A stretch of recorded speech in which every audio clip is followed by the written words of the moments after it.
बात करेंगे नोएडा में इंजीनियर मौत मामले पर, जिसमें एक्शन में है अब मुख्यमंत्री योगी आदित्यनाथ। मुख्यमंत्री योगी ने जांच के लिए एक 3 सदस्यीय जो एसआईटी है वो जांच के लिए गठित की गई है। एसआईटी आज से शुरू कर सकती है जांच और जांच अधिकारियों की भूमिका समेत हर पहलू की जांच की जाएगी। एसआईटी को 5 दिनों में अपनी रिपोर्ट सौंपनी होगी। नोएडा अथॉरिटी के सीईओ लोकेश एम पर भी एक्शन हुआ है। लोकेश एम को पद से हटा दिया गया है, लेकिन क्या सिर्फ पद से हटा देना काफी है? क्या सिर्फ सस्पेंशन से मान जाएंगे? हालांकि जो परिवार को, जो उस पिता को नुकसान हुआ है, उसकी भरपाई तो नहीं हो पाएगी, चाहे कोई सस्पेंशन कर लीजिए। कल एक जेई की भी सस्पेंड उनको किया गया था, तब ये मांग उठी थी कि क्या सिर्फ इतने भर से ही ये मामला यहां पर शांत हो जाएगा। सवाल ये उठने लगे कि लोकेश एम पर क्यों नहीं कोई एक्शन लिया जाना चाहिए। और फिर आप देखिए कि किस तरह से मुख्यमंत्री योगी आदित्यनाथ इस पर एकदम एक्शन में नजर आते हैं, सख्त नजर आते हैं, और उसके बाद ये तमाम एक्शन शुरू होते हैं। एक इंजीनियर, जो इंजीनियर नहीं डूबा बल्कि ये सिस्टम डूबा है, ये तस्वीरें ये बता रही है, जो मौके से आपको हम यहां पर दिखा रहे हैं कि किस तरह से ये एक 27 साल का युवा, वो मदद की दरकार उसको वहां पर थी, वो गुहार लगाता रहा, अपने पिता को भी फोन किया। आसपास मौजूद वहां पर जो भी लोग थे वो बता रहे हैं कि किस तरह से वो चीखता रहा, चिल्लाता रहा, ये कहता रहा कि मुझे बचा लो। लेकिन आप ये देखिए कि किस तरह से वो मौत का गड्ढा उसके लिए साबित हुआ। घना कोहरा था, वो नहीं देख पाया और उसमें वो जाकर गिर जाता है। नोएडा का सेक्टर 150, जहां पर इंजीनियर की मौत को, इस मामले में रेस्क्यू को लेकर गंभीर सवाल उठ रहे हैं। डूबते हुए युवराज मेहता को बचाने के लिए फायर ब्रिगेड की टीम कैसे तमाशा देख रही थी, इसे लेकर भी कई खुलासे हुए हैं। रेस्क्यू ना करने के क्या क्या बहाने वहां पर बनाए गए और कैसे फायर ब्रिगेड की टीम अधूरी तैयारी के साथ वहां पर पहुंची थी, देखिए इस रिपोर्ट में।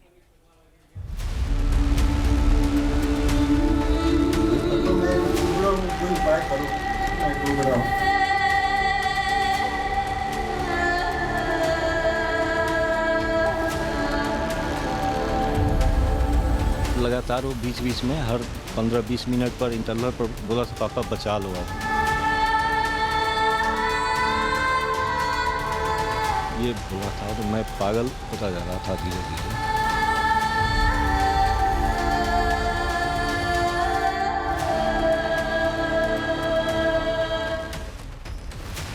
सिस्टम की लापरवाही होनहार इंजीनियर की जिंदगी पर भारी।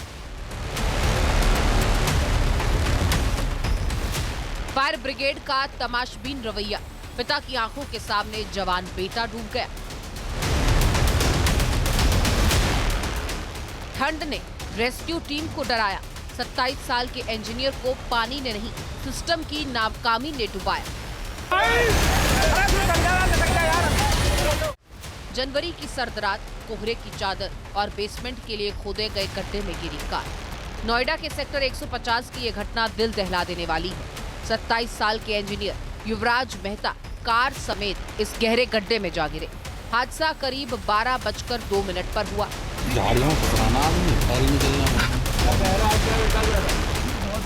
और यहीं से शुरू हुई नोएडा के सिस्टम में लापरवाही और फायर ब्रिगेड की बहानेबाजी की कहानी। प्रॉपर सपोर्ट मिले इसके लिए हमने पुलिस को बुलाया, तो पुलिस 20-22 मिनट में आ गई थी। उसके बाद उन लोगों ने फिर फायर ब्रिगेड को कॉल किया और फायर ब्रिगेड फिर आया। आधा घंटा और लग गया, तब तक करीब 1-1.5 घंटा ऑलरेडी उसका स्ट्रगल का पास हो चुका था। आप देख रहे थे गाड़ी डूब रही थी और लगातार वो बीच बीच में हर 15-20 मिनट पर इंटरवल पर बोला था, पापा बचा लो अब। ये बोल रहा था और मैं पागल होता जा रहा था धीरे धीरे। आधी रात को अपने पिता को फोन किया, हादसे की जानकारी दी। अपनी जान बचाने की युवक गुहार लगाता रहा। बेबस पिता ने हर उस जगह फोन किया जहां से मदद मिल सकती थी,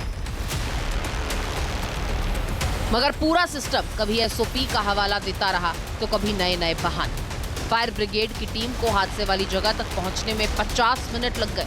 उसके बाद भी रेस्क्यू शुरू करने की बजाय सिर्फ तमाशा देखा गया। जिस टाइम लड़का बचने की गुहार लगा रहा था, 2 घंटे प्लीज मुझे बचा लो, किसी भी तरीके से बचा लो, फायर ब्रिगेड वाले यहाँ ड्रामा दिखा रहे थे।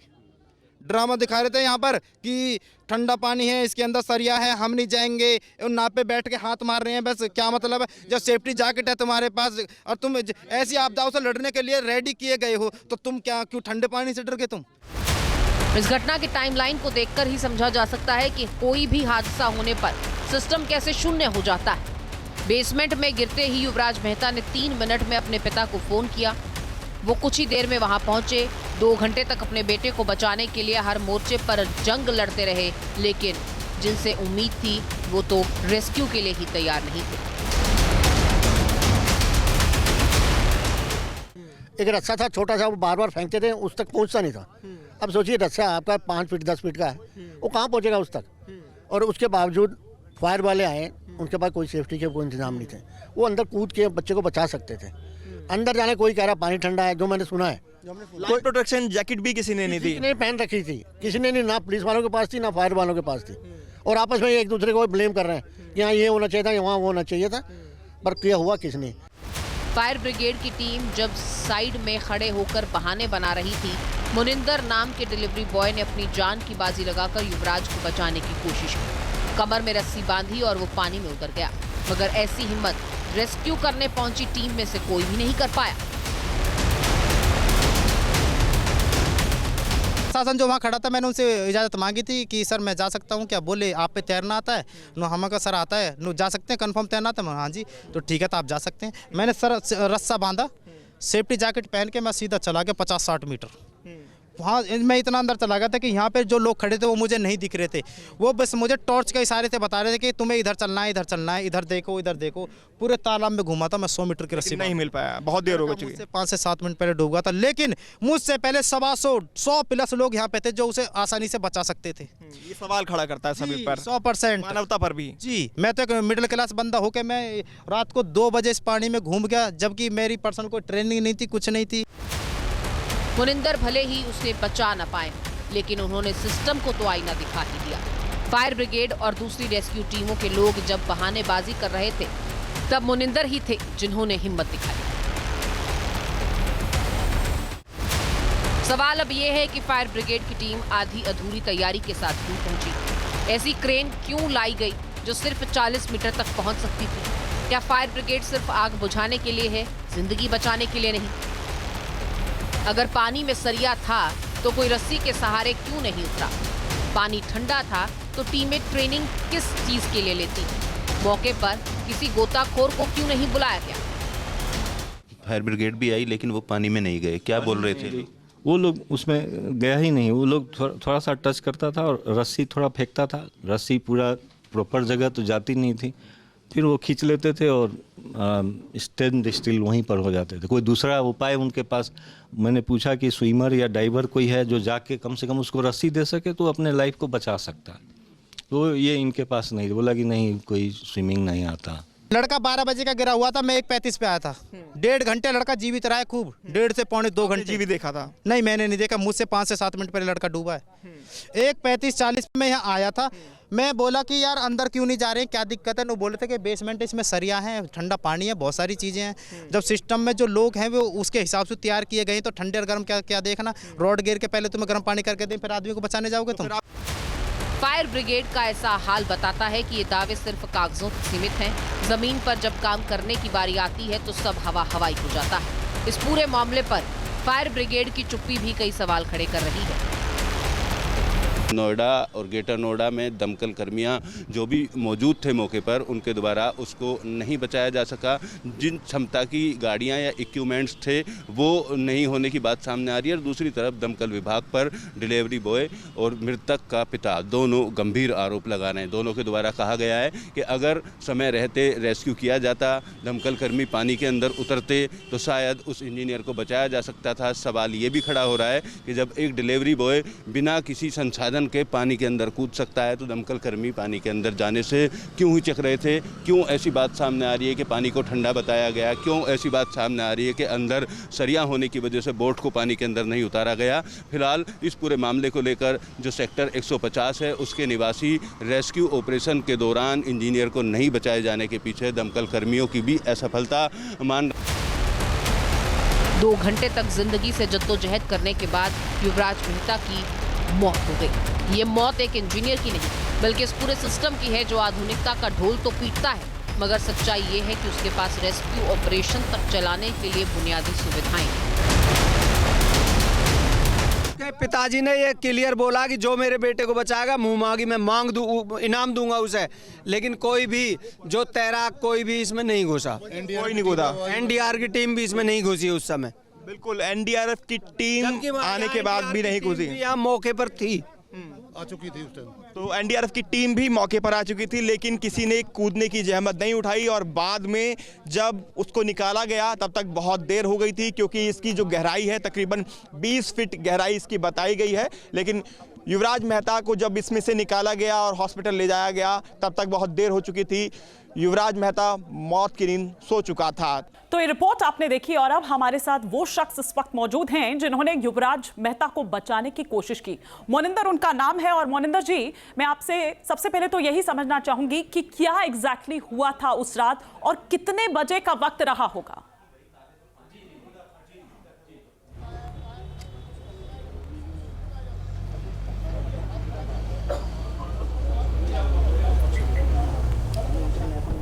मोनिंदर जी, क्या आप मुझे सुन पा रहे हैं?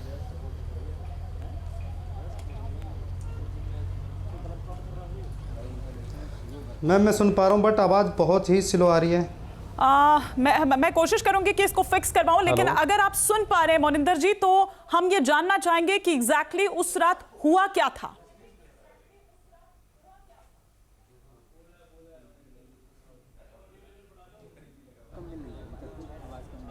मैं आवाज़ आ रही है मुझे।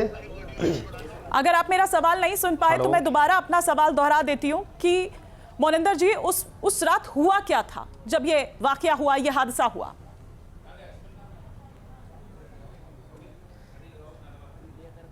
जी मैम, 16 तारीख की रात की ये 11:45 की घटना है।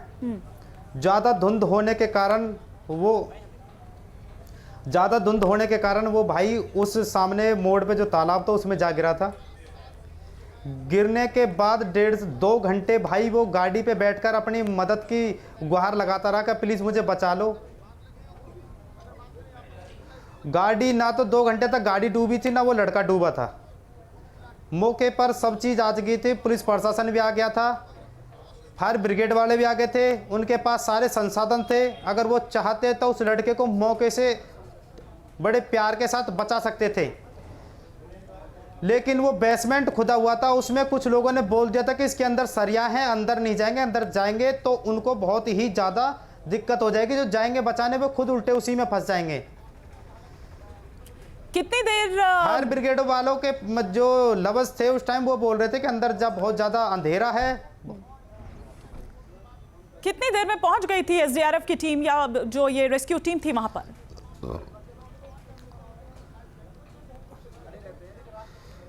मैम एसडीआरएफ टीम थोड़ी सी लेट पहुंची थी। एसडीआरएफ से पहले फायर ब्रिगेड और सबसे पहले पुलिस पहुंची थी मौके पर। तो आप कह रहे हैं कि फायर ब्रिगेड की टीम के पास, फायर ब्रिगेड वालों ने सारी सिस्टम थे, उनके पास नाव भी थी, तो सब कुछ था, तो फिर क्या दिक्कत थी? क्यों नहीं उस शख्स को बचाया गया? फिर दिक्कत ये थी मैम, वो बोल रहे थे कि इसमें बहुत ठंडा पानी है, सर्दी है और इसमें सरिया भी है, अंधेरा है, बहुत सारी चीज़ें हैं, मतलब उनको अंदर जाना ही नहीं था, इसलिए वो ड्रामे कर रहे थे। और आप कितनी देर में पहुंचे थे वहां पर, या आप ही के सामने हुआ था ये वाकया? फिर मैंने बोला जी मैम मैं बताता हूँ। ये घटना है 11:45 की। मैं घटना स्थल पर आता हूँ 11:40 पर। मतलब 2 बजे से के करीब से पहले मैं आ गया था। मैंने आके देखा कोई भी उस भाई को बचाने नहीं जा रहा था। मेरे आने से पहले, मौके पर आने से पहले वो भाई 5 से 7 मिनट पहले डूब चुका था। मैंने पुलिस प्रशासन से, जो सरकारी महकमे के लोग थे, उनसे बोला अगर आप नहीं जा रहे हैं तो प्लीज़ मैं क्या जा सकता हूँ। उन्होंने मुझसे सवाल किया कि आप पे तैरना आता है? मैंने बोला जी मुझ पे तैरना आता है। तो बोले कि आप जा सकते हैं। मैंने बिना देरी किए कमर पे रस्सा बांधकर मैं 2 ही मिनट के अंदर सीधा पानी में दाग गया।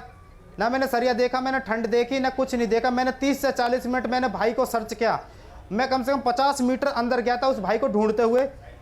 लेकिन मेरे आने से पहले वो भाई डूब चुका था 5 से 7 मिनट पहले। लेकिन उस बच्चे की मौत उसके पिताजी ने लाइव देखी थी। उसके पिताजी ने मौके पर फायर ब्रिगेड पुलिस को मौके पर बुला दिया था। वो उनके बयान भी हैं, खुद भी कह रहे हैं कि मैं टेंशन नहीं ले रहा था जब मैंने बोला था कि अब तो पुलिस और फायर ब्रिगेड आ गई है, अब कोई टेंशन लेने की जरूरत नहीं है, अब लड़के को बचा लिया जाएगा। लेकिन ये नहीं पता था कि वे ड्रामेबाज 2 घंटे तक ड्रामा ही करते रहे, उन्होंने कुछ नहीं किया, जो सच्चाई है। लेकिन ये तो सबसे बड़ी गलती इसमें नोएडा अथॉरिटी की है, नोएडा प्राधिकरण की है। जो जिस टाइम ये रोड बना था, कभी भी कहीं भी जाके देख लो, रोड के लेवल में कभी भी फुटपाथ नहीं होती है। रोड से ऊपर फुटपाथ होती है 1.5 से 2 फुट। यहाँ पर फुटपाथ क्यों नहीं थी? अगर धुंध में कोई भी फर्स्ट टाइम नोएडा सेक्टर 150 में आएगा धुंध में, तो वो अभी तो कल से डिवाइडर वगैरह लगा दिए गए हैं, वो 100% गिरेगा। इतना खतरनाक मोड है वो कि उसे देखकर भी रूह कांप रही थी। रात में लोग देखकर भी ये सोच रहे थे कि इसको कैसे बचाया जाए। लेकिन अगर मुस्तैद होते फायर ब्रिगेड के सिपाही तो उसको 100% और बहुत ही सुरक्षित तरीका से बचा लिया जाता। 3x6 की उनके पास नाव भी थी, उनके पास सेफ्टी जैकेट भी थी, उनके पास 100 मीटर का रस्सा भी था। लेकिन उनके पास बहुत ही उनकी सेफ्टी से ज्यादा उनके पास ड्रामे थे, जवाब थे उनके पास, इसलिए वो पानी के अंदर नहीं गए। उन्होंने एक माँ का, एक बाप का, एक घर का चिराग, पूरी मतलब उनका एक घर का चिराग अपनी मर्जी से, अपने तरीके से, अपने आप को सर्दी से बचाने के लिए उन्होंने उस बच्चे को खो दिया। आज उनके बच्चे का, उसके जो बच्चे के घर वाले हैं, उनके पास कुछ भी नहीं बचा है। उनके बुजुर्ग पिताजी हैं, 65 प्लस उनकी एज है, वो भी खुद कह रहे हैं कि इसमें सबसे बड़ी गलती सरकारी महकमे की है। जब मौके पे आने के बाद लड़का 1 घंटा आधे घंटे बाद अगर डूब रहे हैं तो उसमें कहीं ना कहीं सरकारी महकमे की बहुत बड़ी गलती है। 2 घंटे में सरकार चाहे तो क्या से क्या नहीं कर सकती। मोनिंदर जी, आप बहुत गंभीर आरोप लगा रहे हैं, क्योंकि अभी तक तो यही जानकारी थी कि जो बेसिक जरूरतें हैं वो ही वहां पर नहीं थी, लेकिन आप तो बता रहे हैं कि सारी सुविधाएं वहां पर उपलब्ध थी, जो कि होना चाहिए था उस वक्त। रस्सी से लेकर, सीढ़ी से लेकर, शायद बोट नहीं थी। अगर बोट उतार दी जाती तो शायद आज युवराज मेहता हमारे बीच होता। जी मैम, मैं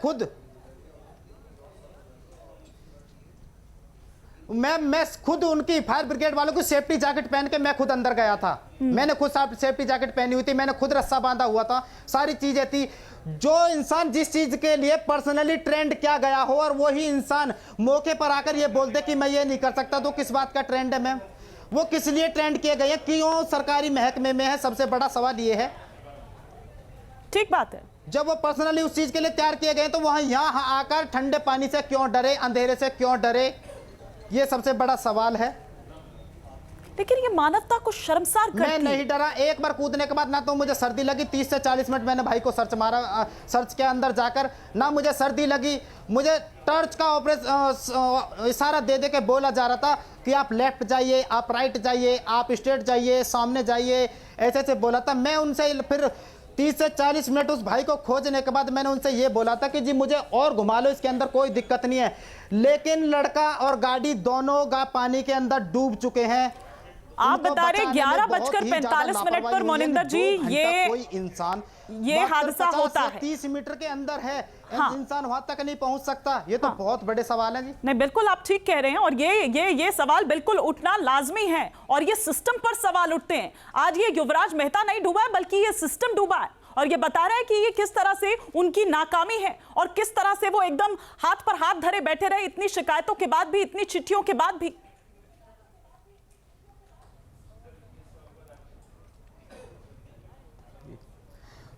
कुछ लड़का के पिताजी सरकारी महकमे से जितने सारे लोग थे उनसे खुद बोल रहे थे कि बचाइए ना, प्लीज जाइए अंदर, प्लीज जाइए। कितनी देर बाद परमिशन दी गई? कि जाते हैं, रुकिए आप 2 मिनट, जाते हैं 2 मिनट, रुकिए आप, जाते हैं, आते हैं, ऐसे करते करते। ठीक है मोनिंदर जी, लेकिन जो आपने किया वाकई में हर कोई उसकी तारीफ कर रहा है, और ऐसे ही लोगों की जरूरत है जहां मानवता आज भी जिंदा हो, जो यूं ना सोचे कि मुझे उस पानी में उतरना पड़ेगा तो मुझे क्या होगा, या सरियों का डर किसी को देखा जाए यहां पर। लेकिन नोएडा का ये सेक्टर 150 जहां पर इंजीनियर युवराज जहां डूबे, वो पानी ड्रेनेज का है। इसको लेकर भी सवाल उठ रहे हैं कि प्राधिकरण ने समय से पानी निकासी का कोई प्रबंध क्यों नहीं किया, और इसको लेकर अथॉरिटी के जो हेल्थ डिपार्टमेंट है और ट्रैफिक सेल भी है, वो भी सवालों के घेरे में है। सेक्टर 150 में जिस पानी के अंदर डूबकर इंजीनियर की मौत हुई, उस पानी को लेकर अब ये कहा जा रहा है कि ये पानी जो सेक्टर का सीवर का पानी है वो यहाँ पर जमा हुआ है और नाला टूटने की वजह से अलग अलग समय पर बारिश और नाले का पानी इसमें जमा हुआ है। लेकिन प्राधिकरण के हेल्थ डिपार्टमेंट की तरफ से इसका संज्ञान नहीं लिया गया। नाले की तस्वीर मैं आपको दिखाऊँ, ये नाला है, किनारे से होकर गुजर रहा है। नालों को अक्सर कवर किया जाता है, इसको कवर नहीं किया गया और कवर करने के साथ साथ जगह जगह से टूटता हुआ ये नाला नज़र आ रहा है। और इसी नाले का पानी कई साल से यहाँ जमा हो रहा है, जिसके चलते एक ट्रक ड्राइवर की जान यहाँ से जाते जाते बची और इंजीनियर को कई घंटे के रेस्क्यू ऑपरेशन के बाद भी नहीं बचाया गया। जिन युवराज की मौत इस हादसे में हुई है, उनके दोस्त मेरे साथ में मौजूद हैं, उनसे भी बात करेंगे इस पानी को लेकर। अब अस्थियाँ विसर्जन करने के लिए कल आप लोग गए थे, किस तरीके का आश्वासन दिया गया है अधिकारियों की तरफ से इस पूरे मामले को लेकर? जी, उन्होंने जांच कमेटी बिठाई है और उन्होंने आश्वासन दिया है कि हम दोषियों को सज़ा देंगे। और अभी CM, deputy CM and MP से बात हो रही है, they will be visiting to our home also. तो अभी अंकल जी अरेस्ट कर रहे हैं। कल रात को हम लेट आए हरिद्वार से एंड अगर आप देख सकते हैं तो मुझे लगता नहीं ऐसे पानी में इतना कोई सोच सकता है कि इस पानी में किसी की डेथ हो सकती है। बट हाँ, इन्होंने काफ़ी लापरवाही करी है। अब तो इन्होंने बैरिकेडिंग लगा दी है फॉर सेफ्टी, लेकिन उस दिन से पहले नहीं लगाया गया। और अंकल के मन में हमेशा यही रहता है कि अपने बेटे को नहीं बचा पाए। उनके मन में रात को भी वो यही सोचते रहते हैं कि अगर मुझे तैरना आता तो शायद मैं ही कूद जाता। मैं उनकी उम्मीद में था कि वो लोग आ गए हैं, मैंने सबको बुला दिया था, प्रशासन यहाँ पे, पुलिस यहाँ पे, तो मुझे भी उम्मीद थी कि मेरा बच्चा बच जाएगा, लेकिन अंत में वो नहीं बचा पाए। खुद वेरीफाई किया है और जो इंसिडेंट इससे पहले 15-20 दिन पहले हुआ है उसके बाद भी इन्होंने खुद साइन करके दिए गए हैं। तो सोसाइटी वालों ने अपना काम पूरा किया है एंड अथॉरिटीज़ को भी इन्फॉर्म भी किया है। But they were all majorly they were on discussing about the process, they are following the process, they are making sending out the mails कि यहाँ से कुछ होगा, कोटेशन बनेगा एंड देन ये रिपेयर होगा। They are all just waiting. सवाल फिलहाल खड़े हो रहे हैं और इस पानी को लेकर जो हम अपने दर्शकों को बताना चाह रहे हैं, ये पानी निकालने की जिम्मेदारी नोएडा प्राधिकरण की थी। जो ड्रेनेज सिस्टम का पानी इस सेक्टर से बाहर जाना चाहिए था, वही पानी पिछले कई साल से इस बिल्डर के द्वारा खोदे गए बेसमेंट में जमा होता रहा और इंजीनियर की जान चलेगी। फिलहाल एसआईटी तमाम सवालों के जवाब जरूर तलाशेगी। फिलहाल देखना होगा किस तरीके की कार्रवाई इस पूरे मामले में होती है। वीडियो जर्नलिस्ट विकास झा के साथ अमित चौधरी, न्यूज़ नेशन, नोएडा। आपके मोबाइल पर तुरंत आएगी ब्रेकिंग न्यूज। स्क्रीन पर सबसे पहले दिखेगी बड़ी खबर, देश दुनिया की हर खबर एक जगह। अब आपके मोबाइल पर तुरंत फटाफट इंस्टॉल कीजिए न्यूज़ नेशन ऐप और रखिए खुद को अपडेट।